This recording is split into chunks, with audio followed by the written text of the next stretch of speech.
welcome back to Penny for Your Thoughts. Today I'm here with Lindsay, and we will be talking about her article, The School of Sellouts. So my name is Carolina. I'm the podcast editor here at the DP. Lindsay, do you want to introduce yourself? Yeah, I'm Lindsay Muneton. I'm a junior opinion columnist at the DP, and I'm studying sociology right now. Awesome. So I thought we should just talk a little bit about your article, which is obviously such a great piece, and I think it really speaks a lot to just obviously the culture here on campus. And I think that, it's something that really resonates with a lot of people. So I kind of wanted to ask you kind of what was the response to your article so far since you published the article? Yeah, I've definitely gotten a lot more response than I thought I would, which doesn't make sense. But I got a bunch of emails from people that I didn't know, alumni, someone who graduated 2 years ago telling me that it was a topic they talked about with their friends and it was something that really hadn't been covered a lot. And then, just people that had graduated, I think, decades ago. And then even, PhD students. And then, obviously, there were some comments that maybe weren't as flattering. But, I mean, it's all part of I think it's all part of the gig. You know what I mean? It didn't really... But there was love and there was hate, for sure. Well, yeah. I mean, I think that comes with, every article. But I think that, the fact that people really do recognize, the fact that this is really something that is a part of our culture on campus and something that I feel you wouldn't have expected when you came to Penn. And so I think it's really interesting that people felt compelled to reach out after so many years. And this is something that's kind of stood the test of time since, we've kind of been around kind of thing, especially I feel much more recently. I feel it's become much more of a part of our culture, I would say. But I kind of just also wanted to talk about, I thought it'd be fun to talk about kind of the first, our firsthand experiences with this in the first place, right? So your article obviously talks about, students at Penn selling out, and whether that's from, not standing up for what they believe in or taking on a position or a job that, maybe didn't really align with what they thought that they were going to do when they came in, or, their major, or just creativity as a whole, just kind of what you've seen, what I've seen kind of, I thought it'd be interesting to kind of talk about, and kind of the way that, we've kind of seen these shifts in these people that are just obviously very high achieving people. And now it's we're kind of just stuck in this hole kind of that we all feel we need to stick ourselves in. But I kind of wanted to hear your insights on it and kind of what you've experienced as your time, during your time here at Penn. Yeah, no, for sure. I think when I first came here, I don't think anybody expects the, I think level of kind of apathy sometimes that can happen here. I mean, we all come in here and people that I knew were wow, this is something that's so unexpected. And I'm thinking we're all going to come here with a dream and a passion. And we have this huge opportunity to actually pursue that because we go to this great school. And then you go through, and I mean, it's a phenomenon. You meet so many people, your freshman, fall, you really do. And they tell you about their plans and their dreams. And then you cut forward, I think now, it's my junior fall, and no one's doing that anymore. It's everyone's kind of going the same route. I always say at the end of the day, everyone's always pre something. And no one's ever actually, I think, going forth with what they planned to do when they first came here, including me. I mean, when I came here, I wanted to be a therapist, and now I'm concentrating in data science. Do you know what I mean? Yeah. There are definitely, I think there's a lot of nuance to this issue. I guess my thing was I didn't really want the article to become so focused on jobs. I didn't want it to be another hey, no consulting article. That wasn't really my goal of this. I mean, my goal was, I think, just to touch on the fact that I think a lot of times we kind of put all of our eggs into efficiency and production and just work at Penn, and we forget about our passions for anything, for learning, for politics, for what we wanted to do, for what we and I think that's just a product of the culture of just grind hard, we work hard and we party harder, but that doesn't really give us enough time in between, I think, to just pursue our other passions. Do you know what I mean? And I just felt there was a lack of passion, not even in just hobbies or interests, because not everyone has hobbies or interests, I'll acknowledge that, but or as many, but just passion for learning, passion for anything. Do you know what I mean? It just felt we were always in this middle space of neutrality, and that's kind of why I connected it to the institutional neutrality policy on campus, because I felt it really spoke to what our campus was all about, the main theme of our campus, which was that we don't care enough to be one way or the other. We're just doing what's I think easiest. And I don't say that to be like offensive or to call anyone out, because I've been there. You know what I mean? Like, I've definitely been like, I'm just going to sell out. Like, who cares? Like, I'm just going to do this, or like, I'm just going to go into this. And it's like, yeah, like, I think that's a common issue. Like, that's a reoccurring issue. I guess my question is more just like, why do you have to sell out so completely? Why can't you retain parts of yourself and also, you know, do the things that are like, I guess, more practical or logical? Why do we have to give in so completely to just becoming something we're not? I completely agree. And I think that, you know, that obviously like has a lot of layers to it, in the sense of like, I think that when I got to Penn, I thought it was finally going to be a place where I could really like explore my interests. And I obviously like, I came in as a business student, and I was like never really like dead set on business, right? Like, I was always like, okay, I'm business, but I'm pre-law, right? Like, you're always pre something. And I remember I came from a very, very, very conservative Christian high school, and I was like, how nice is it that I'll finally be able to like, you know, talk to people who are willing to listen to my opinion and are willing to like kind of hear a different perspective, rather than, you know, just like having to like kind of keep your head down and not say anything because you don't want to like offend people. And like back in high school, like my grades were on the line if I like said something wrong, kind of thing. And I really did think like coming to Penn, coming to a school that is so, you know, established and such a great university, I would think, you know, at this point we would find people that would be more open-minded and more willing to kind of explore these interests. And I remember also when I applied to Penn, like one of the things that really caught my eye was like, it like one of their whole things is like, we're not just one thing, right? Like that's like one of our mottos. And I was like, oh, that's so great. But then you literally talked about it in your article as well. It's like Penn, but Penn is like, you think of Penn, you think of Wharton, right? You don't think about the 3 other undergraduate schools we have. And it's like, if you want to like be, you know, someone who studies like within the disciplines, like it's really hard. Like for me to like take on like another minor within the college, for me, for example, like it was really, really hard. And people ask you, they're like, why are you doing that? Like that makes no sense. That doesn't contribute to your career goals at all.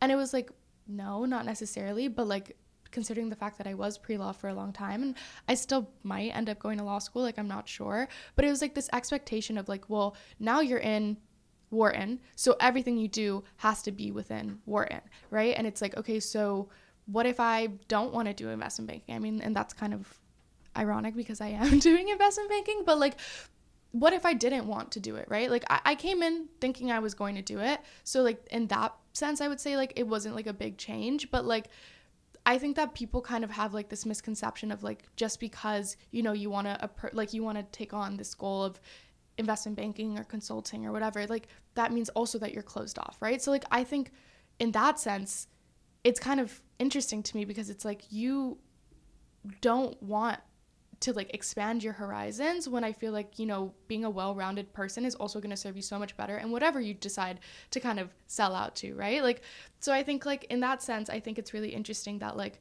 people aren't really willing to talk about, you know, like anything within, I feel like also the humanities especially now is considered like a waste of time, which is so upsetting, especially at this school. Like people don't understand. They like, you say like that you're not studying econ or PPE or something like that, and they're like, but what are you gonna do with that? Like, and that's such an ignorant like way of approaching things, because that's absolutely not the truth. And like I don't know if, I mean, obviously, like, I can't speak for other schools, but I can't say that I've ever seen people that are like, if you're not doing investment banking or consulting, or if like, I feel like the only other exception is like if you're pre-med, right? Like if you're not doing those 3 things, what are you doing, right?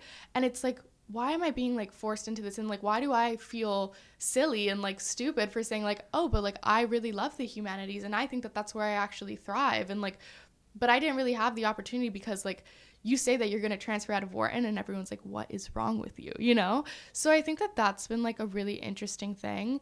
And like, also, I mean, I kind of want to circle back to politics as well, because I think that that is also something that really caught me by surprise, was just like, and obviously like throughout our time at Penn especially, I feel like we've seen like the way that people's differences of opinions are taken with such, you know, like harsh like repercussions. And I think that, you know, a school that is, again, such a great school that's been so well established throughout like so many years, the fact that like we can't all understand that people are different and come from different backgrounds and maybe believe different things and want different things, I think that that's really harmful.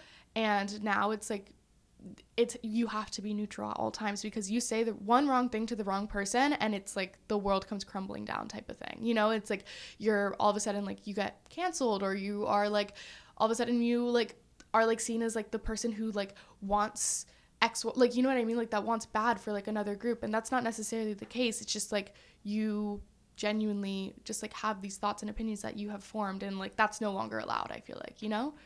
Yeah, I completely agree. I mean, I think that when I came here, I was like, okay, like it's Penn, it's an Ivy League, you know what I mean, school. Like everyone always had this, I think, preconception of like, oh, you're going to this school and like where you're like full of like academics and like just like these amazing thinkers and like people who like, you know, really, I think critically. And then you're put in a space where it's like, I have all these thoughts and I can't express them, because if I express them, it's not just repercussions in terms of like socially, but repercussions in like the larger world. You know, I think the way that's how they make it seem here. Do you know what I mean? It's like, oh, like, yeah, you can, you know, speak out on whatever issue, but 5 million people are going to call you stupid. Do you know what I mean? Mm-hmm. And then I think like, I mean, not to like sound like, but like side chat, like that app, like the moment people recognize that you're doing something different, they have no problem calling you out because they know that they're hidden behind, you know, a screen. Mm-hmm. And they have no problem saying terrible things about you and about like your cause and like just terrible, grotesque things.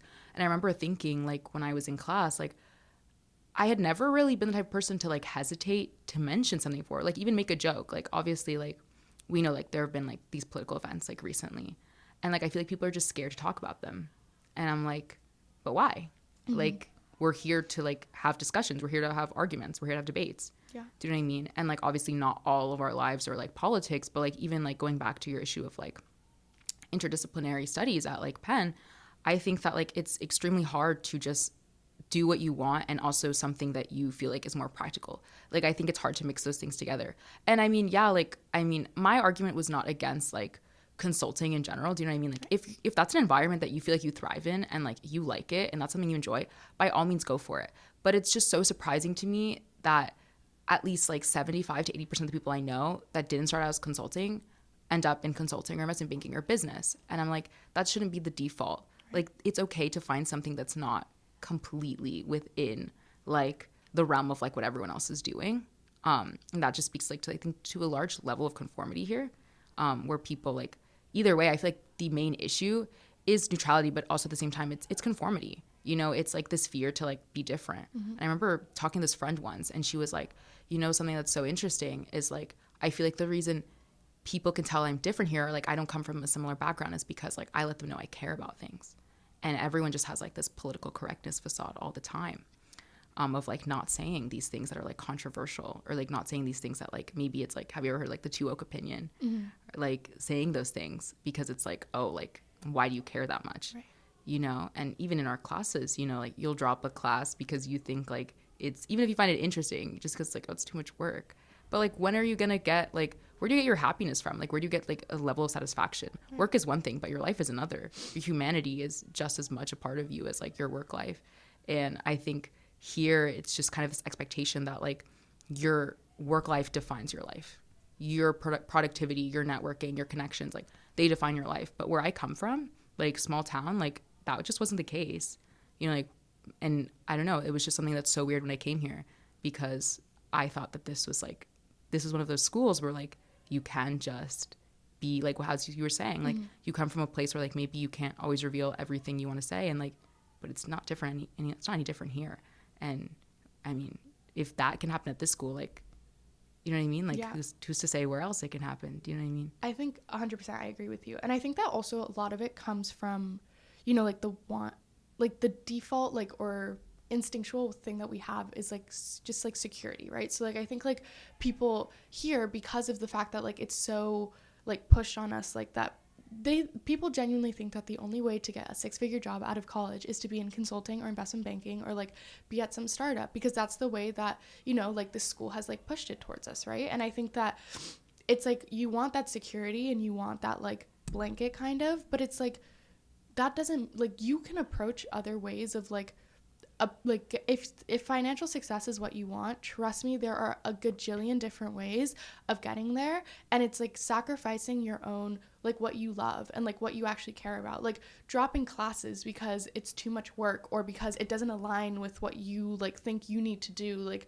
to go into whatever job you want to go into. Like that's where I feel like I always told my mom, I said, creativity dies at this school. It really truly does. And it's so upsetting because like genuinely I used to consider myself a very creative person before I came to Penn. I used to like, fashion was like my thing. Like I was like a huge, like I love to upcycle, I love to just like thrift. I was so obsessed with like, I would get like so enamored by like different like, you know, styles of clothing from different decades, and like every single day was like a timepiece basically of like what I would be wearing. And I came to Penn, and I think like what we were talking about, conformity, like it's like very like different, you know, like you have to kind of look a certain way and you have to like dress a certain way. And I think that also like we're so scared of like leaving that like conformity bubble that like, you know, I'm from Miami. My parents did not come to Penn. My parents, you know, were like they are immigrants.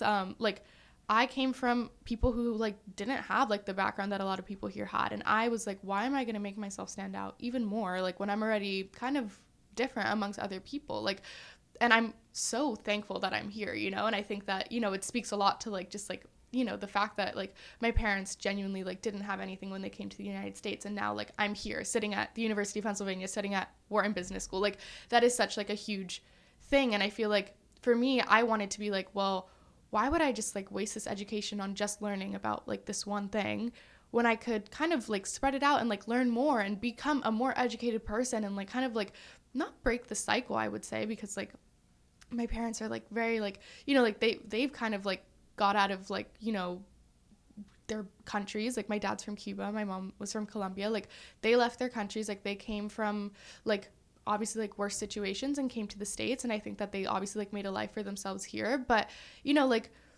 I want to be like a person that is like, for me, my main goal in life is to be educated and to like understand the world around me. And it's not to just sit there and learn about econ and finance 24/7, because that's genuinely not, that's not all there is, you know, to like an education. And I feel like people are just so like obsessed with just like having like this direct path, you know, like it's like point A to point B always. And it's like there's no, like every single club that you're in has to do with like point B, like getting to point B. And it's like there's so many other things. Like I joined the DP as a finance major, you know, like, and I was like, this is a place for me to, you know, be creative and like to find an outlet for myself to like get away from the business world and from everything else. And I think that, you know, like people are just, and people always tell me, they're like, that's so useless, like why are you doing that? Because I love it, you know, because I genuinely like, I wouldn't have been here for 3 years if I didn't love it, and because if I didn't like genuinely think that it was like an outlet for me, you know. And I think that people are so scared of finding an outlet, and people are so scared of like, you know, like kind of like acknowledging who they are in general, because they think like this isn't going to like serve me, kind of thing, you know? Yeah, no, I completely agree. I think that what you said, like that really resonated with me. Like this is a place where creativity dies. I think that a lot of people here come with like different ideas of what they're going to do with their degrees, but they always end up settling on, I think, the easiest option, because that's kind of the way it makes it seem. Like if you take any class, like I remember even like I did like research like my freshman year with Perm, and they would have these like meetings that you have to go to. And one of these things they said was like, you know, like try to, you know, create these connections with your, you know, like your professors, because like you never know who could be writing you a letter of recommendation one day. I think that just speaks to like this like level of like transaction that we like all navigate on campus, that like everything is supposed to be like you put something in and there's supposed to be an output, immediate output. Do you know what I mean? Mm-hmm. And I guess I just had never really thought of things that way. You know, I thought that like you would come here and you would make these connections, and like college was made to explore. It was made to like have an experience, because truly when you leave college, you will never have that ever again. Like there's no summer break. Like even if there's no summer break now, like everyone works during the summer, but like there's no summer break, like there's no vacation, like there's no nothing. Like this is it. Like you are working for the rest of your life. And why wouldn't you take that opportunity to explore who you are as a person and explore those passions? And what you were saying about like, you know, like point A to point B, there are other jobs. Like someone told me like you have a higher starting salary at the New York Times than you do at JP Morgan. Do you know what I mean? Oh my God. I didn't even know that. Yeah, like you just do. And there's nothing wrong with choosing one over the other. What I'm saying is just that fundamentally, there's also nothing wrong with not having a 6-figure salary out of college. Yeah. Most people don't. You know what I mean? Like, if it takes you 6 months to get a job, or like my friend always says, like, the world is going to shit, and like she's right. Like, it's getting harder to get a job. Like, I recognize that, but like, it's also okay to not choose a thing where like you just have like this immediate in if you really don't enjoy it, because I think that people really misconstrue the kind of life you're going to lead if you go into investment banking, or if you go into consulting, or if you go into like venture capital. Like, I think that a lot of times like people have like misconceptions about what that life is going to look like, and they think about the money and they don't think about like the time. Like I think that if you weighed out your options, like, that's great. And I recognize that like it's a nuanced issue. Like, people that are working class or middle class, it's different. You know what I mean? They want to have a level of security that they didn't have in their childhood, maybe, perhaps. But also, like, this is your one opportunity to do what you really want. Like, you are connected to literally every single person through this school. So, like, take advantage of that and, like, just do something with it. Like, as I said, like, the school might be, like, school of nothing, but, like, please do something with what you want to do. Like, 100%. And I think, like, also we glamorize, like, the burnout of it all, right? Like, we glamorize, like, right now, even, like, you're talking about, like, we have this opportunity to explore. We have this opportunity to kind of just, like, be who we are, figure out who we are. Like, I think, like, I still, like, I'm 20 years old. I don't know who I am yet. You know, I've got 2 years to kind of figure it out before I'm out of this bubble. But it's like, even here, it's like, well, if you're trying to figure out who you are and you're trying to devote yourself to different things and you're trying to, like, you know, find maybe something else, like, you're considered, like, you're wasting your time, right? And it's like, you have to be work hard, play hard, right? So you have to be 100% in that library till 2 a.m. shutting it down, right? And you have to be there. And it's like, you're glamorizing this burnout now. You leave and you're working 100-hour weeks in investment banking. You're working 120-hour weeks. And it's like, why are we starting this now? Like, why are we not embracing the fact that there's so many other things to do with our time? Like, yes, obviously school's important and it takes time and, like, you want to get good grades, but it's like, why are we, you know, you're sitting in the library working on your classes. That's already enough in and of itself. But it's like, then on top of that, you've got some, like, all these clubs demanding you to do certain things to, like, literally push you to your breaking point already, just so you, like, have a slightly higher chance of getting into, like, whatever it might be. Like, we beat this dead horse of, like, consulting or investment banking or anything like that, because, again, yeah, like, everyone is just so focused on the financial outcomes of it all, but you're not considering your happiness. And I think, like, you talked about it in your article, like, we are obviously Penn students and we wear that with a lot of pride, right? Like, it's easy to be like, oh, I go to Penn, like, whatever, like, I go to this Ivy League school, but it's like, you're also a person and you have more to you than just, like, the things that you're studying and the, you know, and, like, what your job is when you graduate. And people are just so hyper focused on being like, well, yes, I'm in investment banking at Goldman Sachs. And, like, again, like, I have fallen victim to it too, you know, like, I'm like, yes, I'm in investment banking, but I always tell people, I'm like, but that's not my final goal. Like, I don't want to do that. Like, that's not who I am. And I think, like, people are like, but, like, no private equity? And I'm like, maybe not. Like, maybe not, because I have other things that I want to do with my life. And I just think in general, like, people genuinely don't understand, like, that there are other options. And I think, like, it's going to take a hard reset at this school to kind of, you know, get that through to people. And so I just, like, I don't know that it will ever change, but I hope that one day, like, people start to kind of open their eyes and, like, kind of see it to be.